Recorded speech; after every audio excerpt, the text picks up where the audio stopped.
pula dilarangnya, maka hal tersebut termasuk yang tidak pasti. Karena tidak pasti, maka sangat mungkin memunculkan perbedaan pendapat atau pemahaman baru tergantung masalahnya. Demikian pula menetapkan sesuatu yang tidak ditetapkan Rasulullah, seperti halnya melarang sesuatu yang tidak dilarangnya. Ya, sangat mungkin menimbulkan pro dan kontra. Dalam kehidupan bermasyarakat itu banyak sekali yang sangat penting untuk kita tangani segera. Tidak bisa kita cari di Quran karena Al-Quran tidak berbicara. Udah, kalau nggak ada Al-Quran tinggalkan saja. Betapa beratnya hidup kita kalau pemainnya harus berlandaskan Quran terus. Lebih-lebih lagi bagi orang yang tidak ngerti Quran, wah lebih repot lagi itu. Sekarang pemainnya menggunakan komputer, ini kan urusan ibadah kan. Orang lain bukan urusan ibadah, kita urusan ibadah. Menggunakan pengeras suara, menggunakan proyektor, ini urusan ibadah buat kita. Tidak bisa dipisahkan. Ini mah enggak, urusan komunikasi manusia. Dalam al-Islam itu, kita hubungan dengan manusia harus karena Allah, kita hubungan dengan Allah harus berguna buat manusia. Sholat kenapa ada berjamaah? Kenapa ada ketaatan ikut imam? Dan apabila ruku imam, ruku juga makmum. Apabila imam sujud, itu memberikan makna tentang kehidupan masyarakat. Zakat itu mengenai manusia, tapi harus karena Allah. Kalau tidak karena Allah, tidak bernilai. Jadi kalau begitu dalam al-Islam, hubungan dengan Allah bermakna buat umat, hubungan dengan umat berniat semata-mata karena Allah. Tidak bisa dipisahkan. Itu semua agama itu. Yang dimaksud agama di sini adalah ibadah mahdhah. Muncul lagi kan, ada ibadah mahdhah, ada ibadah ghair mahdhah. Saya pernah bertanya kepada seorang ulama yang menyatakan ibadah mahdhah ghair mahdhah. Saya waktu itu nanya begini, Ustaz, kalau boleh tahu yang mengatakan ibadah terbagi dua, mahdhah dan ghair mahdhah, itu siapa yang pertama-tama mengatakan itu? Ternyata sulit juga dicari. Tapi istilah mahdhah itu sudah banyak digunakan, tapi bukan dari Quran, bukan dari Rasul. Selama hal tersebut bukan dari Quran, bukan dari Rasul, berarti pemikiran ulama. Kalau pemikiran ulama, kita juga harus jelas dulu, ini siapa yang mengatakan ada mahdhah dan ghair mahdhah, apa batasan mahdhah dan ghair mahdhah itu sendiri. Sehingga muncul lagi permasalahan lagi. Boleh jadi berbeda. Sampai sempat saya tanya kepada yang senantiasa berkata, ini Ustaz, ibadah mahdhah baik. Kalau Al-Quran ibadah mahdhah apa ghair mahdhah? Iya, ibadah mahdhah. Nah, berarti kalau ada yang kurang, ada yang lebih, bagaimana itu dalam baca Quran? Bid'ah enggak? Ya umpamanya jadi imam, ihdinas siratal mustaqim, itu dilebih-lebihin itu. Karena mestinya dua harokat, ihdinas siratal mustaqim. Bila kepanjangan, itu adalah nambah-nambah itu. Itu mana belum belajar. Baik, sekarang sudah pasti berguna buat semua orang. Dulu Al-Quran ditulis tanpa titik, tanpa harokat. Ya ayyuhalladzina amanu in ja'akum fasiqun binaba'in fatabayyanu. Begitu dulunya. Nah, kemudian dibacakan Rasul. Ini ada bacaan, dua bacaan. Ada fatabayyanu, ada juga fatathabbatu.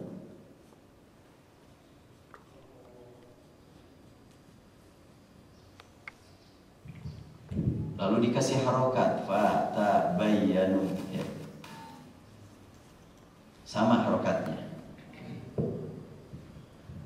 Ini yang aslinya zaman Rasul. Dan ini pasti ibadah mahdhah, ibadah langsung.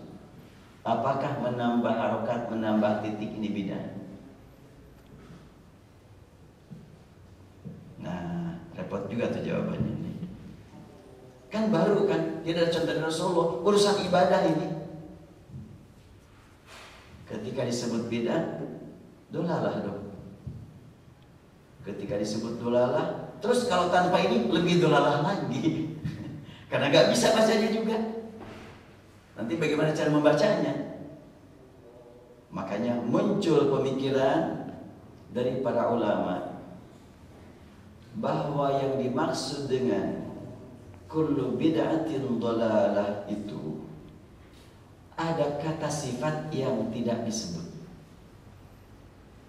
dan tidak perlu dirinci dan tidak perlu dicari alasan karena sudah terbukti. Yang bid'ah itu kalau diartikan semua yang baru itu bid'ah, banyak sekali yang baru dan kita tidak bisa melepaskan diri dari yang baru tersebut. Antara lain membaca Al-Quran dengan melihat mushaf. Di zaman Rasul mushaf belum ada, walaupun sudah ada tulisannya, dan tulisan zaman Rasulullah tidak pakai titik, tidak pakai harokat. Nah kemudian apakah titik dan harokat itu bid'ah? Secara bahasa pasti bid'ah. Secara istilah tergantung yang memberikan definisi. Secara istilah kan begitu tuh. Maka dengan demikian para ulama memberi penjelasan kepada kita bahwa di dalam kalimat kullu bid'atin dhalalah seperti Imam Asy-Syafi'i menyebutkan maksudnya kullu bid'atin tukhalifu syari'ah dhalalah atau kullu bid'atin tukhalifu syari'ah madmumah. Dan ini ada di dalam kitab Fathul Bari. Nah, kalau sudah kitab Fathul Bari, semua ulama di Indonesia, baik Persis, Muhammadiyah, NU, Al-Wasliyah, Hizbut Tahrir, Salafi, semuanya menggunakan kitab Fathul Bari. Di dalam kitab Fathul Bari kita temukan, kita cari dulu Fathul Bari ya.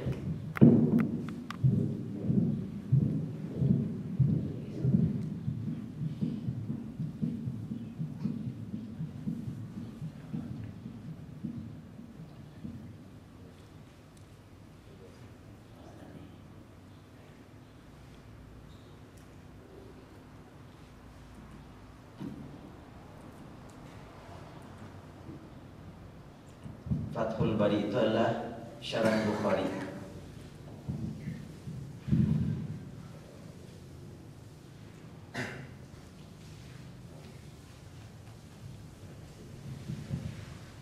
Kita cari di syarah Bukhari, Syuruhul Hadits.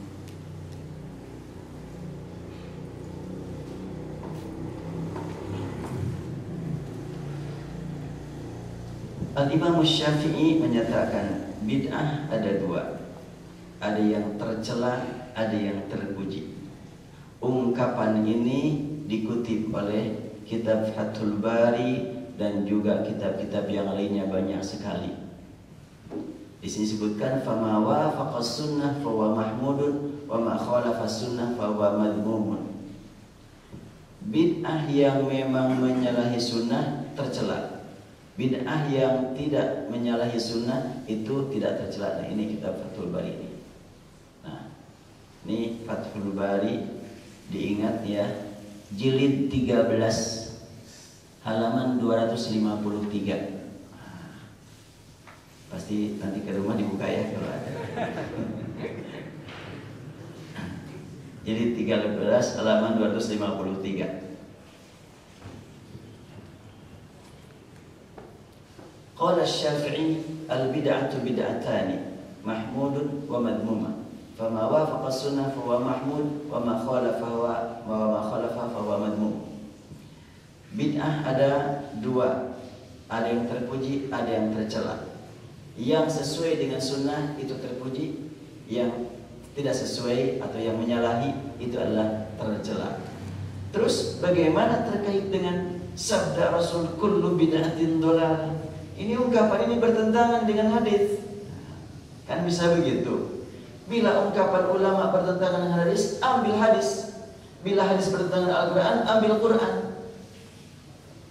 Nah, betulkah ini bertentangan?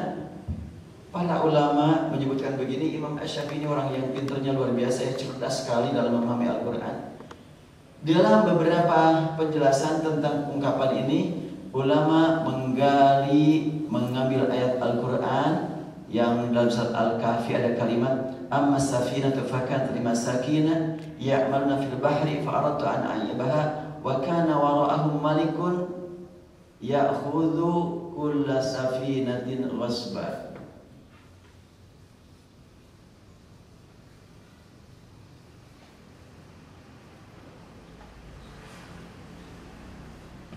Nah, ini kalimat kulla safinah. Al-Quran menyebutkan kisah Nabi Musa. Ketika Nabi Musa mendapatkan berita dari Allah, ada seorang alim yang engkau layak mencari ilmu kepadanya. Ditemukanlah atas izin Allah, bertemulah dengan seorang yang sedang ibadah. Maka Nabi Musa langsung datang. Bolehkah aku ikut engkau? Hal attabi'uka ala an tu'allimani mimma 'allimta rusyda. Bolehkah aku ikut engkau untuk engkau ajarkan kepadaku apa yang diberikan kepadamu berupa rusyda, petunjuk, bukan urusan ilmu. Halal haram aku lebih tahu kan berdasarkan wahyu. Tetapi urusan rusyda, bagaimana cara membina umat, bagaimana cara membawa umat ke jalan yang benar. Petunjuk. Kata seorang yang soleh, kamu gak akan mampu bersama aku. Tapi Musa tetap berjuang untuk supaya diterima sampai diizinkan. Jalanlah. Di perjalanan naik perahu, di tengah lautan atau di tengah perjalanan sedang terapung perahu tersebut oleh si soleh tadi, orang yang soleh tadi, dirusak perahunya, dibolongin. Maka Musa berkata, akharaqtaha litughriqa ahlaha laqad ji'ta syai'an imra. Engkau lubangin perahu, nanti tenggelam dong penumpangnya. Ada-ada aja engkau ini. Mungkin bahasa kitanya laqad ji'ta syai'an imra itu ada-ada aja engkau ini. Maka gurunya tadi berkata, alam aqul innaka lan tastati'a ma'iya sabr. Kan udah aku bilang engkau gak akan sanggup bersabar dengan aku. Baru Musa sadar, oh iya, aku sudah berjuang untuk diterima. Setelahnya di perjalanan aku protes lagi. Akhirnya kata Nabi Musa, la tu'akhidni bima nasib wa la turhidni min amri rasul. Maaf ya, maaf. Kalimat la tu'akhidni itu permintaan maaf tingkat tinggi itu dalam bahasa Arab itu. Bukan afwan lagi. La tu'akhidni bima nasib. Kayak kita memohon kepada Allah kan, la tu'akhidna bima nasina. Ini la tu'akhidni bima nasin. Jangan engkau siksa aku, jangan engkau hukum aku akibat aku lupa. Berarti Musa semata-mata lupa dia ngomong begitu tuh. Spontanitas. Ya merusak, langsung spontan dirusak. Ada-ada aja. Maka gurunya berkata, kau lupa ya. Bilang, kau gak akan mampu sembuh. Oh ya, maafkan aku. Berjalan lagi lah. Sampai 3 kali peristiwa. Dan kata gurunya, nanti kan sudah kubilang akan kujelaskan. Nah, sekarang pas dijelaskan oleh gurunya, ammas safinatu fakanat limasakin. Kujelaskan sekarang ya. Perahu yang kita tunggangi itu milik orang miskin. Lah, milik orang miskin dibolongin lagi. Lebih parah lagi nih. Kenapa dibolongin milik orang miskin? Soalnya orang miskin itu kerjanya cuma di perahu. Lah, lebih parah lagi. Udah kerjanya cuma di situ, dibolongin lagi terus kerjanya nanti gimana? Ya amalna fil bahri. Dia bekerja di lautan. Fa'aratu an aibaha. Aku berjuang, aku ingin merusaknya supaya apa? Wa kana wara'ahum malikun ya'khudhu kulla safinatin ghasba. Karena di belakang mereka ada raja yang jahat yang mengambil setiap perahu. Nah, mengambil setiap perahu. Kalau kita memaknai setiap perahu dalam artian mutlak, ada gunanya enggak dibolongin? Kalau setiap secara mutlak dibolongin enggak dibolongin akan diambil juga kan? Jadi kalau begitu buat apa dirusak? Supaya tidak diambil. Kan gitu. Ini karena milik orang miskin, kalau diambil perahunya udah nggak punya pencarian lagi, makanya dibolongin supaya tidak diambil. Artinya kalau begitu yang dimaksud dengan setiap perahu itu setiap perahu apa? Setiap perahu yang baik kan gitu. yang bolong enggak.